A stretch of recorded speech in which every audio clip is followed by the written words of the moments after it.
यहाँ आपको अपडेट करेंगे। जाफर एक्सप्रेस वाक़ये के बाद कोयटा से अंदरूनी मुल्क ट्रेन सर्विस छठे रोज़ भी मुअत्तल है। हमले के बाद से मुतासरा जाफर एक्सप्रेस ताहाल जाए वक़ुआ पर मौजूद है।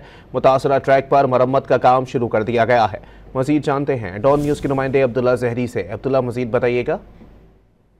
जी बिल्कुल, बोलान वाक़े के बाद आज छठे रोज भी जाफर एक्सप्रेस को उसी मकाम पर रोक दिया गया। इस हवाले से बलूचिस्तान के मुख्तलिफ इलाकों समेत पूरे मुल्क से ट्रेन सर्विस भी मुअत्तल है। रेलवे हुक्काम के मुताबिक मुतासरा ट्रैक को तैयार करने के लिए मजीद 2 से 3 रोज लग सकते हैं, जिसके बाद ही कोयटा से अंदरूनी मुल्क ट्रेन सर्विस बहाल कर दिया जाएगा। जबकि मुतासरा ट्रेन जाफर एक्सप्रेस जो हमले में 4 बोगियों समेत इंजन मुतासर हुए, जिन्हें लाहौर भेजने का फैसला भी किया गया। जबकि मशकाफ में रेलवे ट्रैफिक के इतराफ के इलाके को मुकम्मल इस वक्त क्लियर करके ट्रैक की मुरम्मत का काम शुरू कर दिया गया है। महकमा रेलवे की 2 टेक्निकल टीमें जाए वक़ुआ पर भी मौजूद है। जी बहुत शुक्रिया अब्दुल्ला।